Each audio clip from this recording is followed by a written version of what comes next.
What's happening, good people? Welcome to another episode of First Generational Wealth Builders.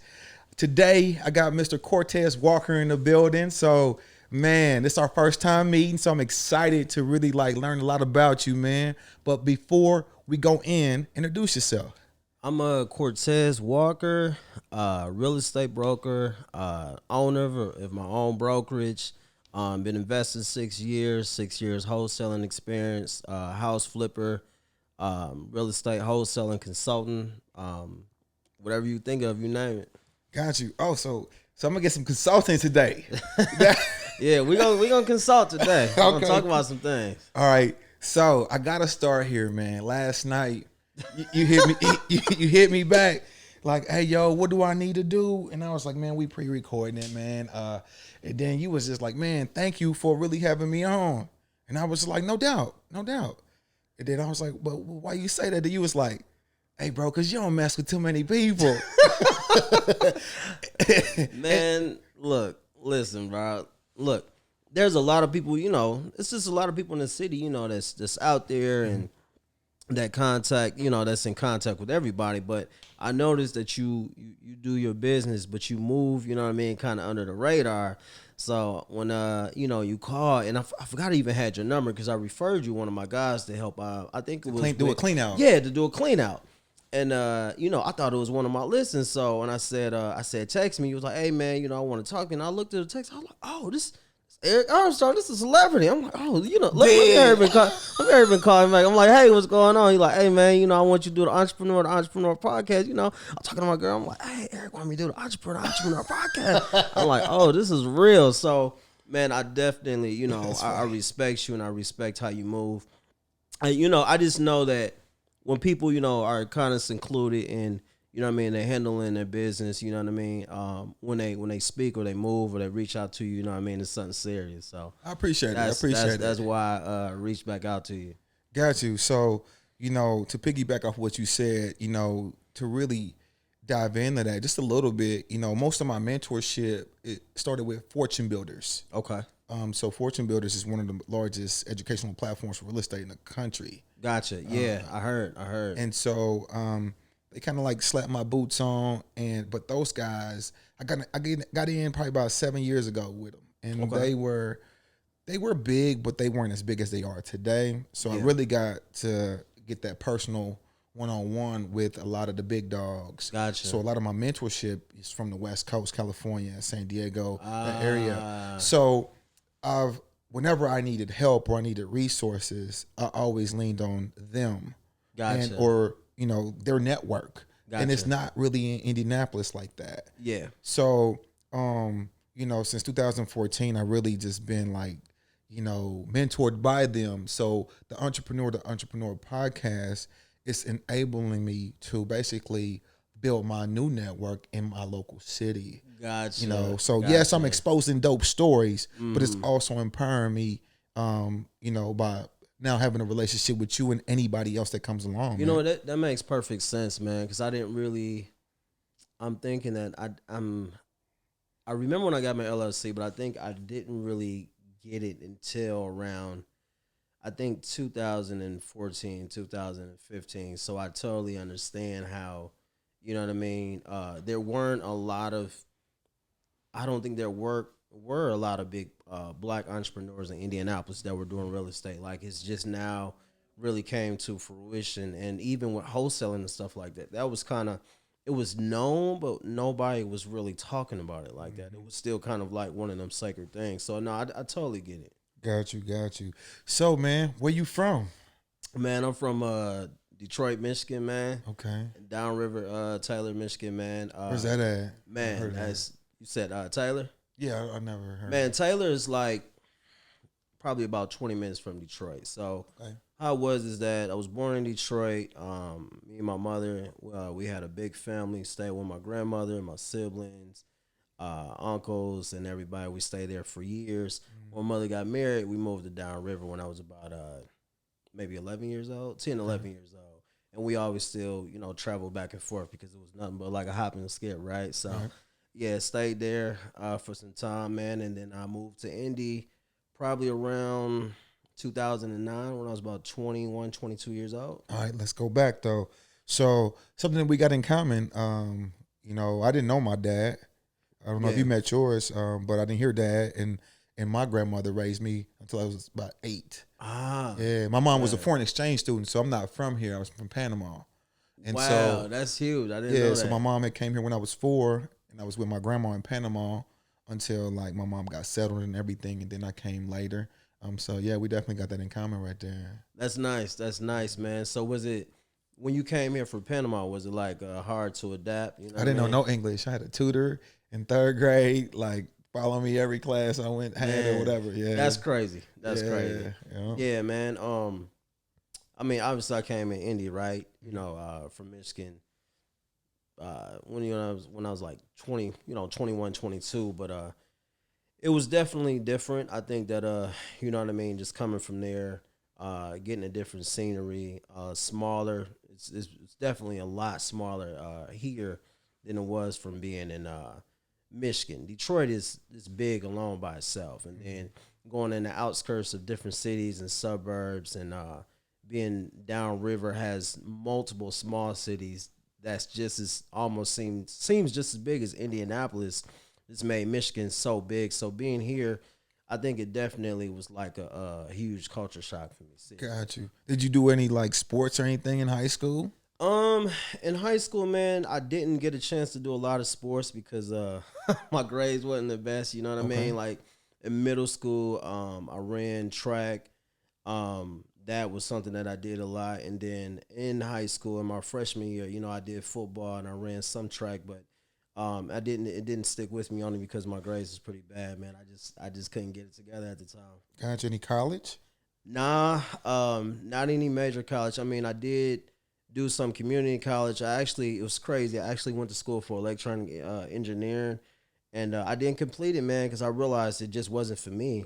After doing calculus problems and doing 20-step problems and realizing that it was just so boring at the time, man. I figured out before I left Michigan that I wanted to be in business and I knew I wanted to be in marketing.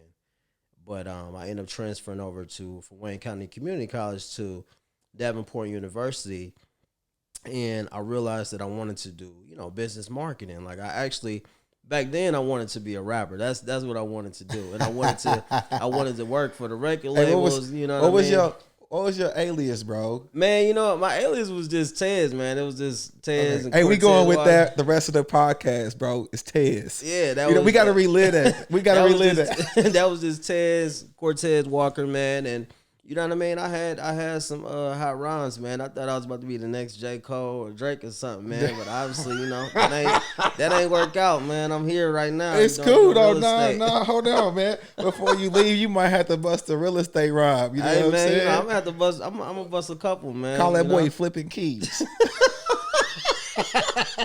All right. So, man, your transition to indie, you say it was a culture shock. Tell me about that. So really, how it went, man. I man got married early. How old? Had a man 21, 21 got married. I had a family, and I left because I was just looking for something different. You know what I mean? Different change, and wanted to move anyway. So my ex was from Indianapolis. So she kept saying, "Hey, we should check it out. Let's go there." When she first told me, I was like, "Hell no, I'm not going to Indianapolis. I don't know nobody out here." I was like, "I ain't heard of nothing about Indiana but corn and Larry Bird. That's it. That's all we hear." So I actually came to visit here prior. And when I came to visit here, I was like, "Oh, okay." I thought it was decent.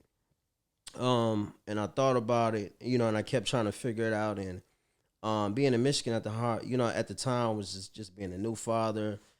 Trying to raise my daughter, and my oldest son, and I was just like, man, I just wanted something different. So after, going into my 22nd birthday, we left and we moved here, and man, it was hard because I ain't have no family here. All I had was me, and what I mean, my immediate family that was here, but that was it.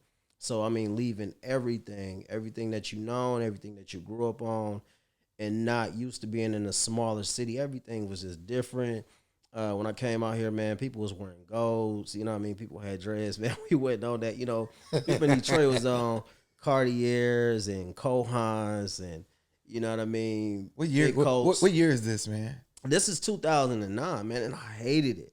I hated it. I absolutely hated it, man. I did not want to be here. Hey, man, you gonna quit doing that right now? I'm sorry, man. I'm sorry. All the Naptown listeners, I'm sorry. I just at the time I did not want to be here, man. But you know, me being here, starting a business, obviously, and learning to love the city, and people here show so much love, man. So now, you know what I mean. I really embrace the city. I embrace everything for what it's worth, you know. Got you. Still married? No, not married. Actually, I just had twins. I got a beautiful fiance. You know, Okay, congratulations. Yeah, on that. we've been together for some time now, and man, we're just building something. So yeah, I will be getting married again. Off the market, you know, just to put that out there. You know what I mean? But but nonetheless, not married, but I will be married soon. Gotcha. So like, what are you doing for work around this time when you first get married? You're in Indy. Like, what are you doing? To for finances? You know what's crazy? So man, I was always a hustler. So I had my first. I was the oldest of six. So going back, man, when we moved from Detroit and my mom was married and it was just us, it was tough, man. They were newly married, didn't have a lot of money.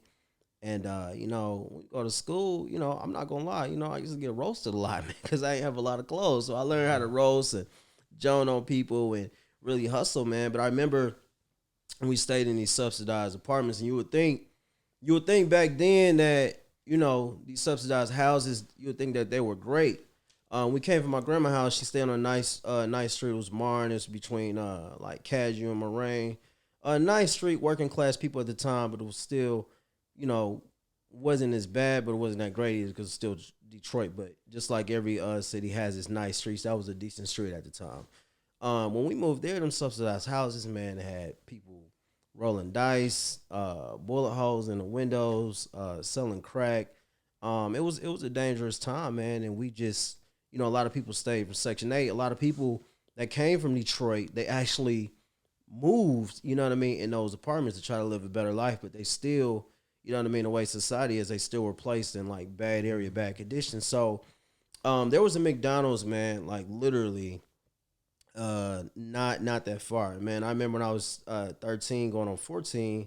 No, I was actually 14 at the time. I used to go for that summer, man. I really wanted a job. I went up there almost every day and talked to the manager, like, could you please give me a job? Could you please give me a job? And she was like, you're not old enough yet, or we're not hiring right now. And I remember before the summer one day, the lady was like, look, I respect your persistence. I'm going to give you a job. So I definitely think that this is where my work ethic came from, hands down. And also going back forward. So when I got here, I talked to a few people, and people were like, man, there ain't no jobs here. And I was like, what?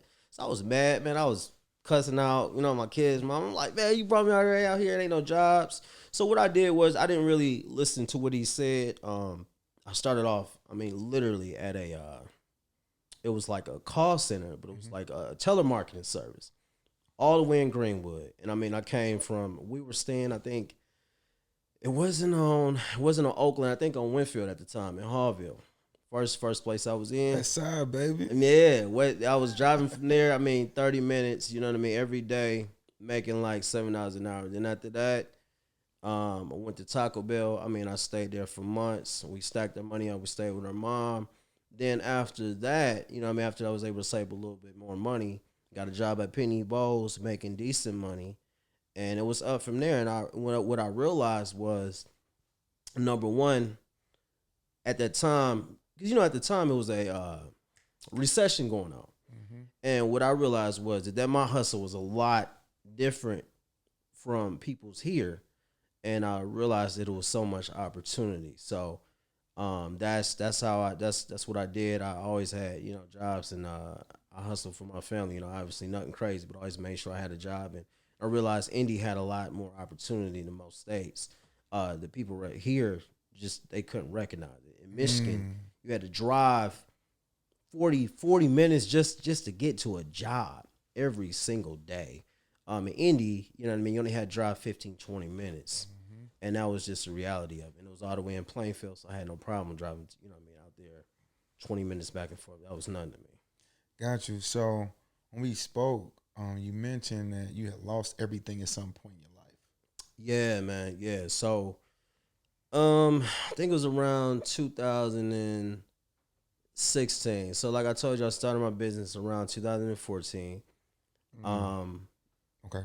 Did a few deals, and then what kind of deals? Wholesale deals, flips? Yeah, I did wholesaling. So wholesaling was the very first thing I started with. And just to backtrack, what I did was my godfather, he was the one that really kind of put like real estate on my hand. Mm-hmm. Like it was weird, around 21, 22, he had mentioned it to me. He gave me a book. It didn't resonate. What book was that?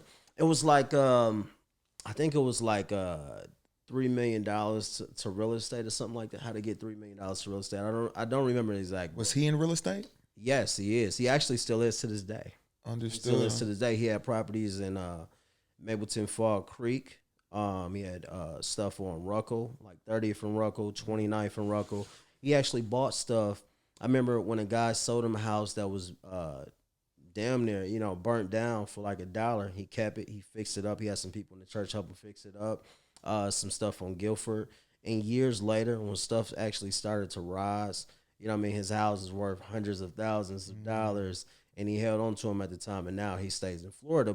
And that's important too, just because, so many people are headstrong about flipping that they don't realize that if you have a nice rental portfolio, mm-hmm. the appreciation over time could equate flip money after refinances. It does. Tax-free. Yeah. And you're still getting tax deductions. Yeah. You're getting so many different benefits like cash flow. Yeah. And you never lost the property, and somebody is going to continue after you refi to keep paying down the mortgage and building your equity over again. Yes, man. And at the time I didn't understand. So what he brought to me was he actually was like, hey, I'm getting properties under contract, blah, blah, blah. And I'm fixing them up as I go. And I was like, man, that's just not going to work for me. So I looked up how to flip houses with no cash or credit. And I found the Flip Man. He is on YouTube, and I found Mark Whitten. And when I found Mark Whitten, I seen he was legit. I mean, I did heavy research. At the time, he was doing, I think, like World Star Hip Hop and all that other stuff. And I bought How to Flip Houses Like Your Hair's on Fire. The book, I studied it for like 3 months. I went to my first real estate meeting at the time. So hold on, you rolling through, bro. Yeah. So you're still married. Yeah. Where you working at? Man, I was working at Bright House. Bright House, working at Bright House, now Spectrum. Yeah. Okay, cool. Then you're studying. The gentleman puts you on to real estate. So that's your introduction to real estate. Yes, that was my introduction to real estate. Okay, and this is 2014. This is 2014. All right, you got a couple wholesale deals. Yeah, so how'd you get those deals? So the deals, I actually, which is so crazy, man. I actually started with putting ads on Craigslist. No lie. And after I, put some ads on Craigslist, people were responding. And what I knew. What the ads look like? What'd you put on the ad on Craigslist? Man, what I did was I said, sell me your house, I'll buy you a pizza.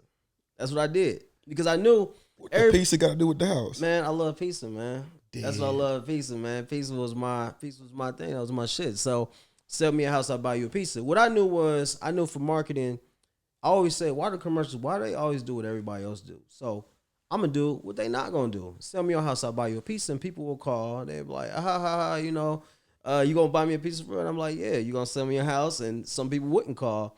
But I was getting a huge response from it. I even was getting responses from other agents that seen me. They were like, didn't I see you in the meeting such and such? And you're the guy that does sell me a house, I'll buy you a pizza. And it was Kortez Walker Building Foundations, blah, blah, blah. But one particular. That was the name of your company at the time. Yeah, that's the name. Yeah, that was the name of my company. Okay. It's still the name. But one particular guy called me, and what happened was is that him and his wife, they had got a house, and I think it was like a probate situation. My first deal. All right, so probate, we're talking about somebody passed away Yes, and somebody that the house was given to a beneficiary. correct. And how was this opportunity presented to you? So somebody passed away, and basically the house was left to the mother, Okay. basically, and it was a husband and wife. So that was his mother-in-law's house, and she just won out of it. So I got it under contract. I think like 12,000. After I got in a contract, I was trying to sell for 20,000.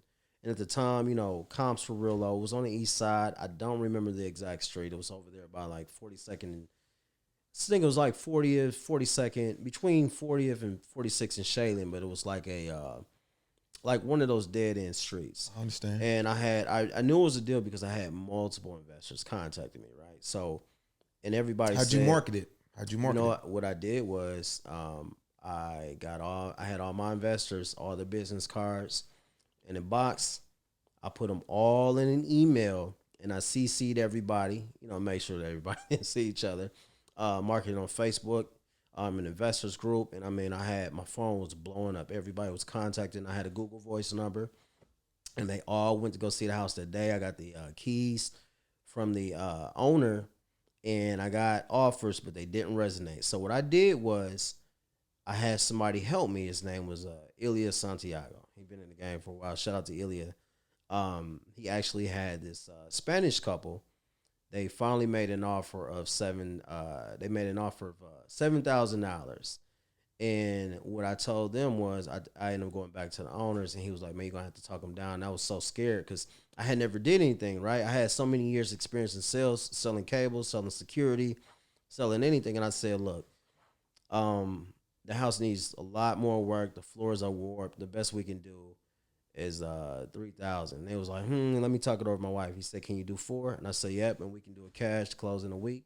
He said, all right, great. So what we did was, So let me break that down just to make sure I'm tracking. yeah, You originally put the house under contract with the seller for $12,000. correct.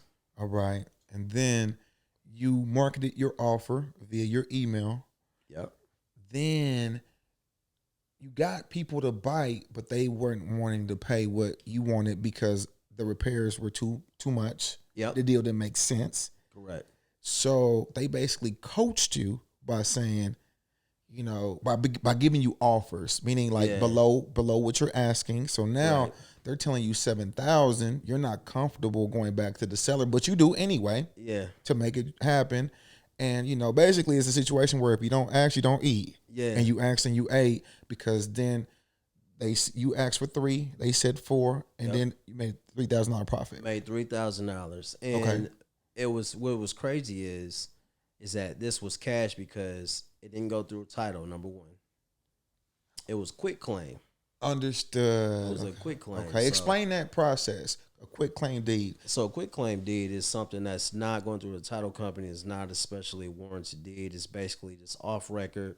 Now, in a normal sense, I would never tell anybody to go through a quick claim deed because there can be liens, there can be all types of taxes on the property. We don't know if the title is clear. Now, So, and I'm sorry to slow you down. I just want to make sure that people are following what you're saying. So when we originally, the traditional way of closing on a home is to, I'm buying a home cash from you. Correct. I give you a purchase agreement, and then you sign it. I take it to the title company. Correct. Then they do research on the title to make sure that there's no liens and encumbrances on your title. Correct. Because any liens and encumbrances stay on the house. So you could leave, but if I buy your house, I basically inherit your liens and deeds, right? Exactly. So what you're saying is you wouldn't recommend a quick claim deed because in a quick claim deed, I can inherit those because there was no research done without a title company. Okay, I just want to make sure I was following that. Yeah, and they're following no, you're right. I would not recommend a quick claim deed. Was there any liens on the property? No, there wasn't. Okay, you got lucky then. No, we got lucky because I had a person that I was co-wholesaling with that was experienced. Okay. And he had went down to the county and ran his own search, and he was able to do that with the people that he already knew. He was Spanish as well, Nice. so that came in handy. And what was the weirdest part was the first deal, I made cash in hand. So it wasn't even the traditional wholesale deal that you see people now getting checks. I actually got cash in hand. So he had 3,000, and he said, here's 1,500. So like I'm tripping, you know what I mean? First deal, I got $1,500. I still got my job. You're not used to seeing that type of money extra, especially when you got a job. I'm feeling like it's tax time. You know what I mean? So I got my first deal. You know what I mean? I'm taking that money. You know what I mean? I'm paying off some stuff, and I'm like, hey, I'm ready to do it again. Got you. So you got a partner kind of basically hold your hand through the deal. Absolutely. All right. So I would, in essence, mentorship. Yeah. So I mean, it was nice. And I mean, just through that process, that alone, you know what I mean, gave me the confidence to know to say, hey, I can do this business, right? Because I was at a point in my life where I was trying to figure stuff out, and I knew I wanted to be an entrepreneur. I just couldn't figure out what it was. When I did that, I'm like, if I'm able to sell a house, I can sell anything. I was selling cable. I was selling security. What else could I not sell? Got you. All right.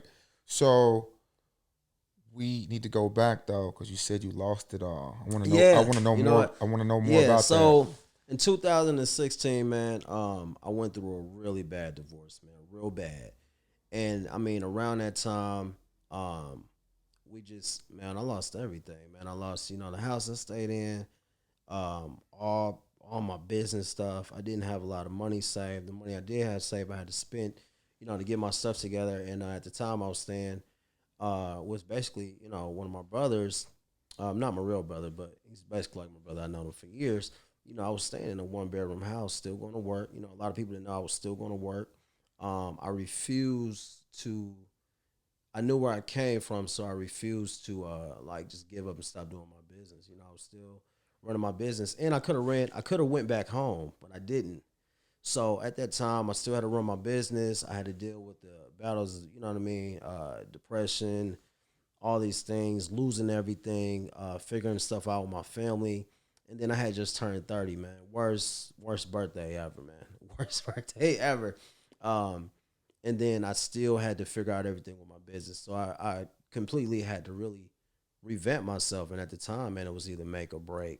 It was a struggle. And I mean, I even went from seeing my kids every day to only seeing them on the weekends, you know what I mean, which was really, really hard. But at the time, what I did was I just used that time to, you know what I mean, revamp my mind, body and soul, and my business, so I can have, you know what I mean, a better future for them and myself, because I was like, this is just this perfect time for me to get myself together and become something better, Got you.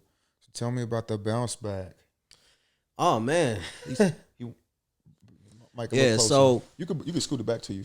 Yeah. So the bounce back, man, was amazing. So, what I did was I kept going. I was saying in the beginning of that year, I had a deal that was just pending. It was just going crazy, and I was just trying to figure out stuff. But I had a deal that maybe 3 or 4 months into the year, and I used that money to save and move into my new place. Still doing some stuff. I had just became a real estate broker in 2016, so it was kind of tough, really getting myself out there. But that summer, man, I went crazy.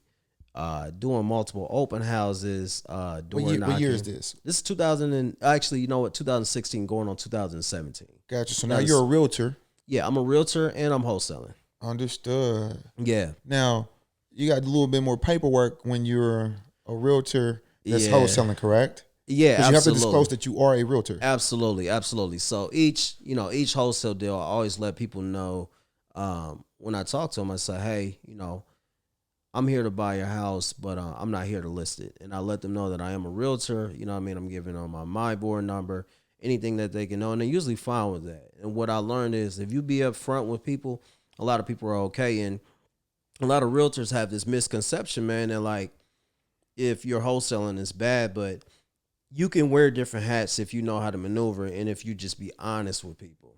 And when I'm honest with people, it usually always works out for the greater good, right? So I tell them, and some people, they don't want to go through realtors because it's funny because they think that they're dishonest, right? But you're not really, you know, a lot of realtors I have come to, you know what I mean, realize that they are dishonest, but it just depends on how you approach the situation and how you approach people. So let me ask you this. Yeah. I'm an investor, but I'm not a realtor. Right. I would think that being a realtor would actually allow me, when I'm calling sellers, Mm-hmm. I think that being a realtor would actually be a benefit to somebody like myself if I have 300 leads Mm-hmm. and let's say I get in contact with 50 of them. Right. Not every lead is going to actually fit because the price that they want for their home, and conscious of the repairs, like by the time you're done, you probably got one deal in between there, but it's still an opportunity for you to offer yourself as a realtor. Is that true? Man, absolutely, because you got to think about this. I tell people straight up and I give them facts because you can't argue with facts, right? Somebody says, I want to sell my house. I want 150. Or I ask them, I say, hey, what's going on with your house? Are there any major repairs? They say no. What is your reason for selling your house? They say, hey, I just want to sell my house and move to a new town. And they say, hey, I'm really I'm really firm on this price. I ask them, hey, are you firm on the 150? If they say, yeah, and I say, hey, you know what? That's great. I think that your house is better off being with a realtor. I'll let them know to say, hey, I own my own brokerage too. And I can't give you, what you're asking for. If I buy it as an investor, I have to buy it for 65 to 70% under retail value because I got to make money on it, right? But if I say, hey, instead of listing your house for 6 to 7%, I can list it for 5.5% and still make you money. How does that sound for you? And they usually say, yeah. I like that. You know what I mean? Some people, they may get offended, but if I keep it honest with them and I let them know what's going on, some of these people that we contact are investors too, and they usually say, you know what, that makes sense. How about we sit down and or how about we talk tomorrow? You know what I mean, around noon. And I say, hey, that's great. And next thing you know, in about a couple of weeks or a month, I got a new listing. And that's usually a strategy that a lot of realtors don't use because now that I'm an investor and I'm a realtor, I don't have just one lane. I can go in multiple different lanes. I can get listings. And if I have an opportunity to wholesale something or if I want to actually buy it myself, I can do that. You know what I mean? So I have different avenues that I can use to, basically make a profit either way. I can help somebody out, help them sell their home, you know what I mean, and make a profit. Or I could, purchase this house, turn around and flip it or keep it as a rental and I still make money either way. So I feel like I'm basically multi-talented in that area where I can still help somebody and still make a move. Got you. So I want to slow down and talk about this. So the language that you use is the proper language. You call yourself a broker. That's technically what we call a realtor. Right. So you're making money as an investor. You're making money as a realtor. Yeah. And a brokerage owner. Yeah. All right. So meaning that if you want to get it to invest, you could do so. You get, your commissions if you find homes for people and et cetera. And you also hold the licenses for yourself and others. Correct. All right. So you got a triple threat going right there. Yeah. Okay. Yeah. Okay. Now, so explain to me why'd you get your realtor license? I got my realtor license because I was working with a lot of investors and I think they questioned my ability or knowledge to help them. And I realized that it made me look more professional, especially as a black man. So when I got my realtor license, I understood that it made me more valuable because if I'm just a wholesaler, you know what I mean? I'm just a wholesaler. I can't, it's just like, I can refer you to people and I can still hold value. But now with me being a realtor, there's power in that, right? So if an investor comes to me and say, hey, you wholesale me this great house, nice talking to you. That's great. There's not really much I can do, right? But if somebody says, hey, you wholesale me this house, hey, Kortez, when I'm done rehabbing this house. I want you to list it. Great. So you're getting it on one end, and then you're getting the other end too. Correct. Yeah. So, and with me being wholesaling for so long, now I can, create this thing that we package these off-market deals. We provide it to our investors. You know what I mean? And now we're able to help them make money, which is perfectly fine. And then turn around and we're even able to provide them with a great product by listing their house and help them move it effectively, and they love it. Nice, they love it. Nice. So you said when I first called you, you was like, I could get deals nobody can. So I was like, hell nah. How can you get deals nobody else can? Okay. So this is how it works, man. A lot of people, they get lists from PropStream, they get lists from List Source, Agent Pro 247. I mean, we do all those things. We put out ads, we do Facebook ads. Haven't done like Instagram ads or something like that, right? Send out mailers. We do ringless voicemails. We do text messages, and we get responses from people that want to sell houses. And we even, I've even had people do driving for dollars. You know what I mean? We'll take those lists, we'll skip trace them. And after that, we call. We get people to call. I've jumped on the phone. I'm not the thing is too, I'm not afraid to do the work that most people want, right? Because most people say, hey, I want a virtual assistant. I'll get on the phone. I don't have no problem with it. I'm on the phone all day anyway. So why not do that? So that's how we're able to get these deals. And the great thing is that we have the resources that if any of these deals come in, we can close on it. I can close on it, no problem. You know what I mean? I can even use it as a hold, or I can flip it. So when you say you got the resources, are you talking about finances? Finances, yes. So, I mean, I have my own cash, and then also I work with different private money lenders. Okay, so let me go back. All right, so you name the list and the resource that you're using. Right. What does your wholesale team look like? What's the setup of that? So the setup is that we have, I have one person. His name is James.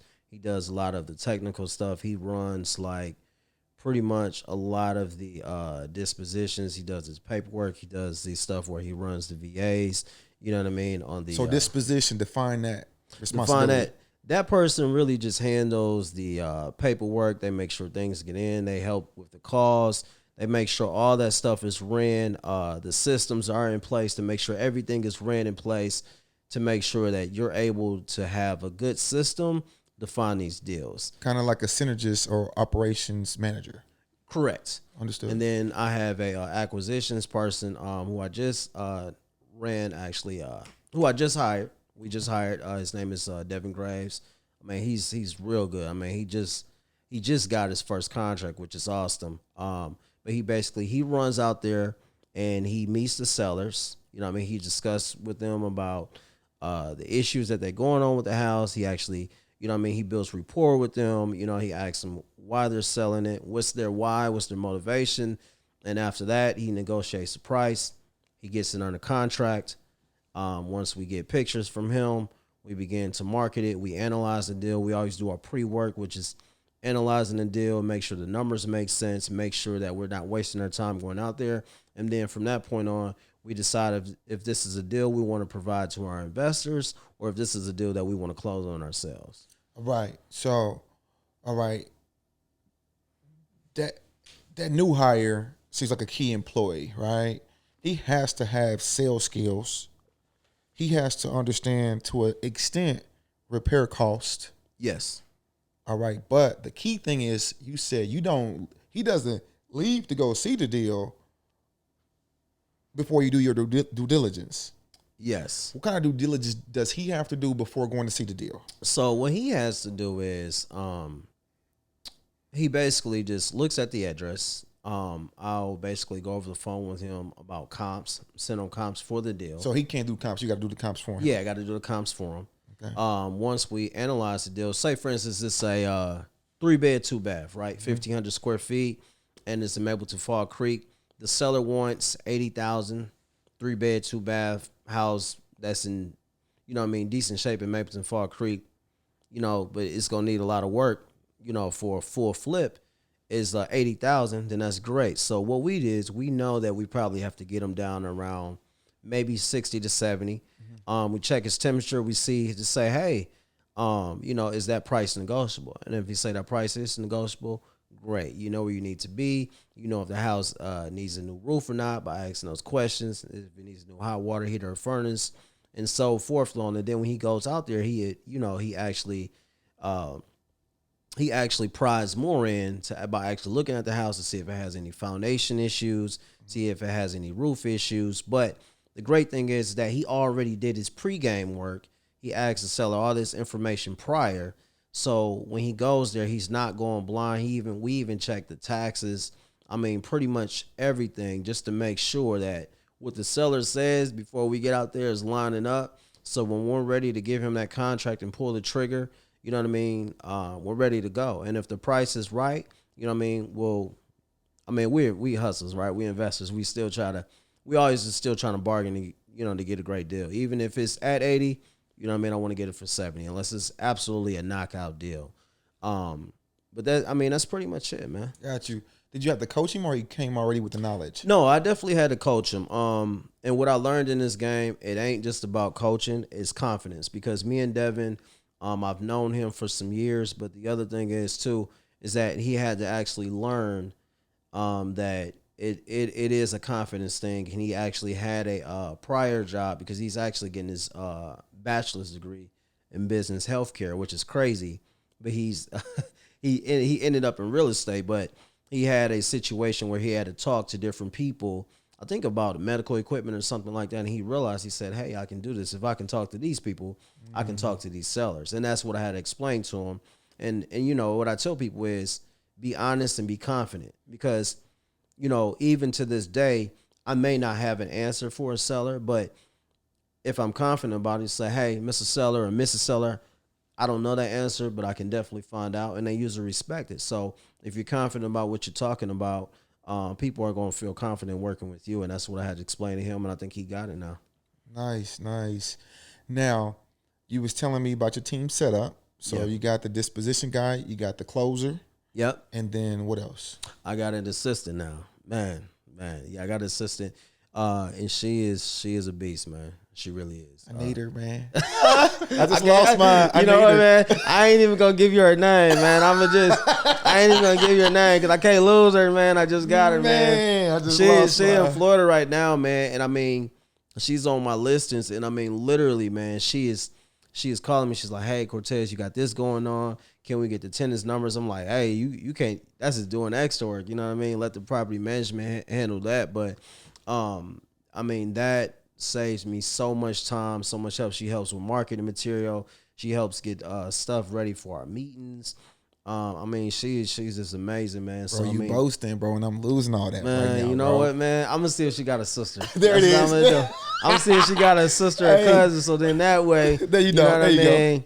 I ain't got to boast her. I mean, she all right, you know what I mean? But I know she got somebody else. Gotcha. So, and that's the team, the wholesale team. Yes. But you know what? That is the wholesale team. But I do have another agent.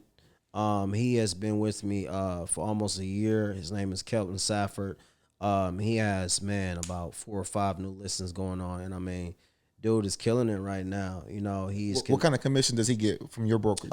So I give him 80-20. And the reason being, meaning that he gets 80, you get 20% of his earnings. Correct. Understood. Correct. Okay. And the reason being is because most brokerages for new agents, they usually start you out at like a 60-40, they're like 70-30 split. But the thing is that, to me, if you're an investor and you're making money, you know, and I got office overhead, I'm not trying to kill a new agent. I want them to make money, and I even want to provide them with opportunities to make money. So that's why I do the 80-20 split, because I think it's fair. I mean, you got office overhead, you got different marketing things that you have to pan out, but other than that, I want to provide my agents with value, and I want them to be around for a while. If they're not around for a while, it's great. We'll always have a great relationship. But I really feel like a lot of agencies and a lot of brokerages, they don't provide new brokers with value, and that's what I want to provide. Because one thing I learned about going in these different agencies is that they make it seem like they are the prize, which they are, but actually the agents are the prize because they say they're interviewing you, but you're really interviewing them because what do you have if I'm driving you all this money and all this commission? What can you give me to make me stay? And I've learned that me being an agent, I was with Keller Williams for years, that I'm making you all this commission and everything, and I'm bringing value. Why can't I do it myself? So that was, that was one thing that kind of caused me to start a brokerage. And I mean, I had another, I had another brokerage before, prior for a year. That was What my happened? partner. It was me and a business partner of mine. We did have a brokerage. It was Home Slice Realty Group. And Home slice? yeah, Home Slice, man. Home That's Slice. funny. That is funny. So check this out. Check this out. So Kortez and home slice. yeah, Home Slice. So me and my homie that we started it, we knew that it would catch on, and we knew that it was corny. But I was like, I want him to be corny because people, urban people like Home Slice. You know what I mean? You think about Homeboy, and then we knew that, the people out in Carmel, they're like, Home Slice, oh my God, I want to sign with you guys. Let's go. We knew that would be corny, and that's how I think in marketing. So we went with it, and it was great. But one thing I learned is that partnerships, man, they don't always work out. And when you partner with people, it has to work out. And going into it early, I just knew that it just wasn't going to work, and it just didn't. So once we broke off, and I started building Foundations Real Estate Group, and I started the investment group as well, things began to take off, and that's how I knew that was the right decision to make. Got you. All right, so 2014 you started wholesaling. It's 2021. How many homes have you wholesaled? Man, just wild guess. Man, definitely over 200. Nice. I probably walked into over 400 homes, and definitely probably around 200 homes. Seriously, in that time frame, and a lot of it was just learning, and the other thing was just trying to figure it out. I think at the time too, it took, because when you are, how can I say it? When you work a job and you're doing it, you still got like the safety net, right? So a lot of stuff, spending on my family, spending on this, spending on that, and not really saving and being smart. But once I got that safety net, it was actually spending it, making mistakes, doing it on my own. And then the more that I did it, the more I learned, the more I understood that now this is what I have to do to succeed. This is what I have to do to, progress. And then this is what I have to do to grow my company. And that's what I learned now. So every house that I sell, every house that I flip, I always put it back into my company, whether it's marketing, whether it's people, or whether it's just, back into leads. You know what I mean? Got you. So doing that math, 200, 7 years, you're doing about 25 homes a year or so that you wholesaling? Yeah, man, 25. And to be honest with you, really more than that, because you got to think like the first couple years, like the first year I did like maybe 5 or 6. The second year, I probably did like 10 or 15. Scaled up a little bit. Yeah, and the once that third year came and that safety net, I mean, I probably did like 30, 40 deals. And then the year after that, I mean, literally over 50 deals. How does oversaturation in that market of wholesaling like affect you?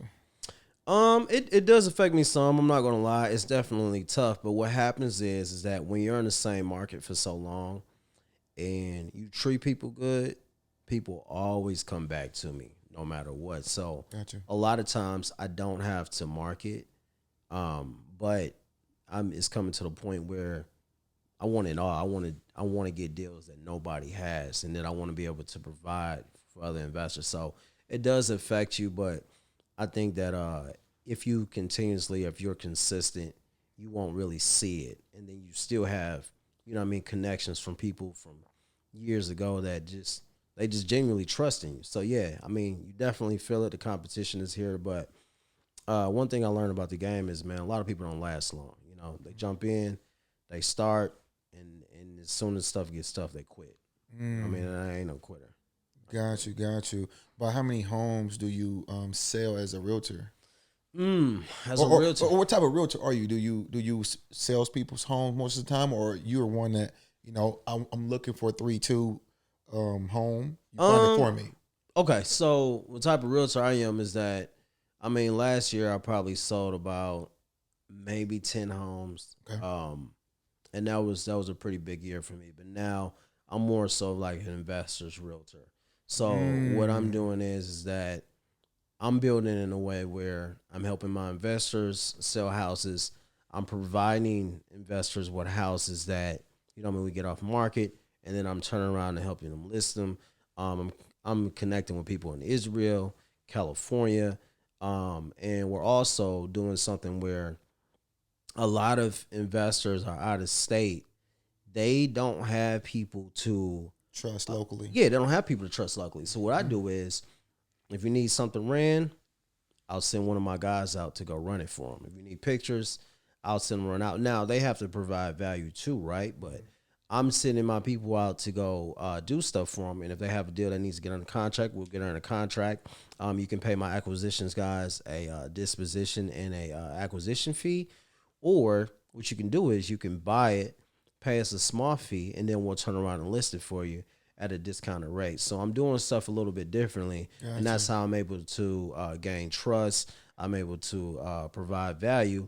And, these are potentially people that may want to invest into a product or a property that I may have later on, because now I gain their trust. Now I'm able to move a little bit differently more than other agents. I'm just not, and I'm also doing things differently with the community. I'm not just trying to train people and saying, hey, I'll help you buy your first home. I want to help you buy your first investment, because, investing is forever. Your home, maybe it's forever, but if I teach you how to, it's just like you teach a man how to fish, you know what I mean? He eat forever. You know what I mean? I give you a plate, you just eat just for that meal. You know what I mean? All right. So, serious question. Yeah. I need to know how much the VIP costs for your list. Like, I need to get the list first, and then everybody else gets second. I need to know what the VIP costs. Oh, okay. So what we doing is, man, we provide people like packages like garden parties. You know what I mean? So the VIP costs, they got 3,500. We had about 4,000. You know what I mean? So you can split that up in payments, or you can do afterpay, whatever you want to do. That's for everybody out here listening. Nah, man. Really, man, for the VIP list, I just tell people, man, just stay in tune with me, stay locked in. I even have a couple agents, just stay locked in with me, and I'll send, I like sending people VIP lists because it makes it easier for me. And it also makes it easier for me to provide value, especially if I have deals, because I like marketing it, right? Because it's great, because you learn on new people, but I also like providing value to some of the same people, because I know that they're going to act. There's a lot of tire kickers that say they want to do stuff. I get wholesalers that say they can buy stuff, and they can, which is okay, because I started off that way too, right? You don't have the money and resources to buy it, which is fine. But if I got some people that I can just sell something to and help them list, or, just sell it to them and say, hey, we break even before I even have to package it up and send it out. That works better for me, because then I don't have to worry about the headache to see if this deal is sold or track it down. I just want to get it going and get it off my books. Got you. How did you build your buyers list?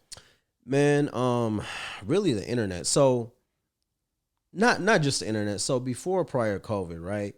Going to Syria, NREA meetings, going to So those are real estate groups you're talking about? Yes, Okay. going to different real estate groups meetings that were in meetup.com. And what I used to do was, every meeting that they had, I would take business cards, pass out business cards, and get as many business cards as I possibly could by meeting people. Now, Bigger Pockets, Facebook groups, and Craigslist. You'll be surprised. I know a lot of people don't like Craigslist, but there's still buyers out there that, are looking for deals on Craigslist. And I would, really do what is guerrilla marketing, which is just not just one niche. I would hit every single niche as I possibly could. And people will call my Google Voice number for whatever. And eventually, my buyers list got so good that, people from out of state start talking to you. And India's small. People start to refer you. Um, Dealing with different realtors. A lot of people don't like dealing with realtors, but realtors actually bring some of the best buyers because, they know that they're going to make 3 to 4%. You know what I mean? From a wholesale deal, it's fast, it's quick. It's wholesale deals close. You know what I mean? Within a week, from 3 weeks, and from that point on, after I would build that list. I would connect with realtors and ask them if they had any other buyers, and they would connect me with them, and it would just be a revolving process. Gotcha. So, what are some of what's your goal for 2021? My goal for 2021, man, is to by this year I want to number one, I want to make sure that Building Foundations is an established like real estate group firm that everybody knows in Indy. You know what I mean? For investing, not just for home, traditional retail home buying. My other goal is to help as many people as I possibly can because I've been so blessed, you know what I mean, to be in this arena and still actually make money during the pandemic. I want to be able to help as many people as I possibly can and at least help 5 people, you know what I mean, invest or flip homes. My third thing is that I want to make sure that I'm established and or at least do a few deals in Detroit, Michigan, because that's where I'm from. Got you. Understood. Just investing in the hometown. Yeah, absolutely. Investing the whole time, or even, do some wholesale deals, man, just to get the feel of it. Because Detroit is, I mean, it's just a different animal, man. So I know it's gonna be tougher, but I've had built my list, you know what I mean, just from dealing with different people, making phone calls, being in different Facebook groups, checking out different websites. Like I said, Bigger Pockets, and I got to do a deal there, man. I mean, I started here, but I got to do a deal in the hometown because that's where I'm from, and I got to bring that knowledge back. I just think it's only right. Got you. Do you do any buy and hold? I haven't, man. Only reason being is because I did leasing when I was my first brokerage was with FS Houses. Shout out to Ryan Mullins and Ashley, and I did that for a year, and I did leasing, man, and it left a bad taste in my mouth with just dealing with different tenants and stuff like that. And I was like, I don't know. And I was going to start, and I kind of backed off again because of COVID. So I definitely think I'm watching stuff. I'm watching when they left the moratorium. Once they lift that, I definitely think I'll probably do a buy, maybe a few buy and holds before this year is up. But I've been looking into more like Airbnb stuff like that. Gotcha. Airbnb arbitrage. I think I may do that. That may be more in my lane. Understood. But I definitely still. I mean, me knowing more and knowing better, right? I definitely want to have buying hosts because I want to leave some of my kids. But it may be rentals or it may be apartments because that's something I'm really interested in getting, like apartment syndication. I just want to leave something to my kids. You know what I mean? If something happens to me, they got all these rental properties, you know what I mean, they can do something with. Don't sell them, y'all, either. If y'all see this podcast 15, 20 years ago, I'm just selling my inventory that I work hard for. That's funny, man. Well, I want to thank you, man, for coming out, man, holding it down and chopping it up with me, man. Nah, man, I appreciate you, man. It's definitely a blessing, and I'm glad I can share my knowledge and help any way I can. No doubt. Once again, man, thank you for checking out another episode of the Entrepreneur podcast. Make sure to tune in with us as we'll be hosting a mastermind later this month on April 24th, man. It's going to be crazy. Tap in at entrepreneur.com. I'll see you then.